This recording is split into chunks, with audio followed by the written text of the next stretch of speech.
Hi guys, welcome back to the channel. Today what we're going to do is look at the brand new Wilson Staff D9 forged irons, and we're going to obviously compare them to the previous model, the D7 forged, which was massively popular last year. Won a few awards with some of the golf magazines. So we're going to have a look at the one that's replacing it, the D9 forged, see how it does. Guys, if you do enjoy this video, please do give it a massive thumbs up and hit that like button. And if you haven't already and you like what you see on the channel, do consider subscribing to the channel. Hit the subscribe button and the little bell icon next to it will notify you of every new video I post. Let's get started. So let's talk a little bit about the tech inside the new D9 forged iron. Much like the D7 forged, it is a forged head. Got the forged club face on there, but there's a little bit more going on inside as well. So as before, you've still got the speed slots in the bottom of the club. These are obviously being positioned very precisely to try and give you that little bit more forgiveness, that little bit of flex in the bottom of the club face. So where you get a slight miss hits, it keeps the ball speeds up, keeps that distance up so we don't get as much of a drop-off effect. You also have this little bit of a cavity in the back of the club, which is there to try and keep the lower center of gravity in the club head, which is going to help get that ball a little bit up in the air as well. So even though they are from above, they look like a very kind of thinner top line, better players kind of club. These are actually quite forgiving for this style of club. And with that, obviously the lofts are very strong as well. So we should get a nice bit of forgiveness, but nice strong ball flights and some good distance is what I'm expecting. So let's have a hit and see what they're all about. So as ever, we got Pro V1 that we're hitting here. So initial looks above, like I say, we got very minimal offset down behind the ball. It's actually a very good looking club head, nice thin top line, but it's actually quite a long blade length. So from heel to toe, there's plenty of space to kind of find that club face, which is part of making this club a bit more forgiving.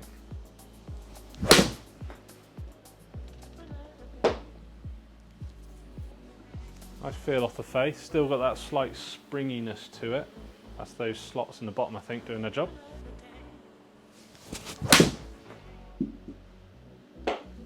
Certainly feels so far quite similar to the D7 forged. Looks down behind the ball, to be honest, I've struggled to see a difference.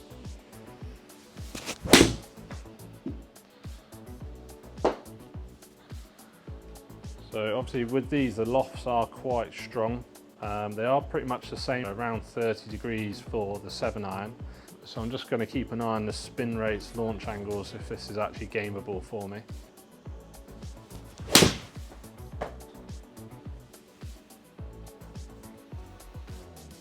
A few strikes off the bottom of the club face there, and actually, you know, that ball's done quite well. It's still gone a good distance.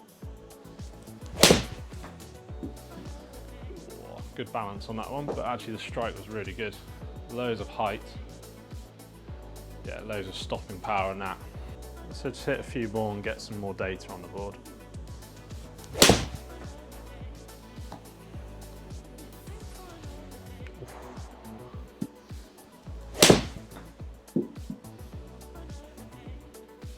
That was a good one.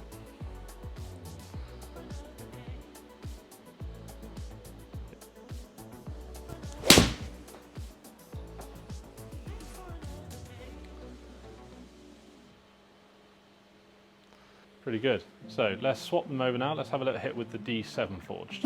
Okay, so we've got D7 forged now. Obviously straight away, first thing I can see from the bottom, there's far more of these slots cut into the bottom. We got 5 on the bottom of this one and only 3 on the D9 forged.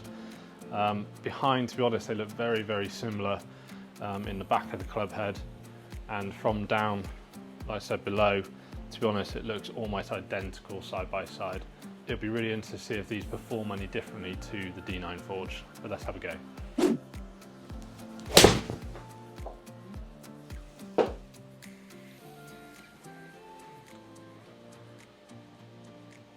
Maybe first shot was actually, did feel a little bit different. Pulled that one.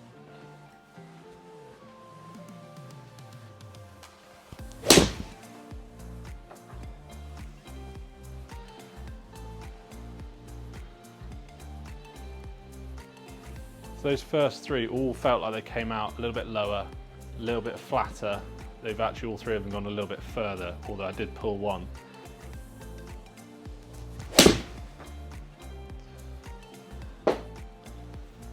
That's one of my little leaky shots, but it's still going.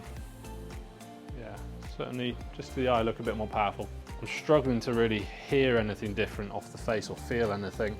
It feels very similar. There's my leaky one again. So I've always liked about D7 forged is shots like that where I really don't hit them, they're kind of squirting off to the right. They've still got distance on them, so I'm only really pin high but missing the green.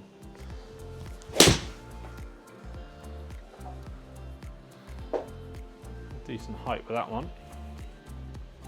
Yeah, I just feel like they're going a bit further. That's another bottom one. Good one to finish. Yeah, still plenty of height. Just seem to be travelling forward a little bit flatter, so when they're landing, they certainly don't seem to be landing and stopping so quickly. So let's have a look at the numbers side by side and actually see what's going on. Okay then guys, so what's quite interesting, sort of looking at those numbers initially side by side, is we've got probably a little bit of an upset. The D7 forged are coming out longer. They're actually peaking at a higher, much higher, but they do seem to be coming down that little bit flatter.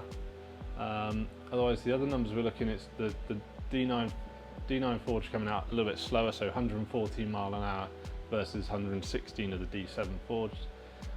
I mean, basically identical launch angles, both at 19 degrees, both spinning around 6 to 6,500 RPM, so both plenty of backspin for the launch angle I'm generating. And we've got very similar carry yardages, but we are about 5 yards longer with the D7 forged than we are with the D9 forged. So, you know, putting it down to, you know, probably very fair comparable strikes, they do provide a fair average. So we've got 157 versus 162. So would it be enough to switch between the D7 to the D9? Probably not. I think if you've got the set of D7 forged, I don't think there's any need to switch yet. But bearing in mind that you can't really get D7 forged anymore because they're all sold out, discontinued, the D9 forged certainly seems to be a decent replacement for them. Okay then guys, so that is my review of the D9 forged. We've compared it to D7 forged. Maybe not the results I was expecting, to be fair. I was expecting D9 to be a little bit more beyond that in terms of distance. But I think if you're looking to replace the D7 forged or you can't get them anymore, the D9 forged is a great option for you. So go and get fitted, go and check them out. If you did enjoy that video today guys, please do smash that like button down below. And if you haven't already, consider subscribing to the channel, hit the subscribe button and the little bell icon will get you notified of every new video I post. Thanks again for watching guys, and I'll see you next time.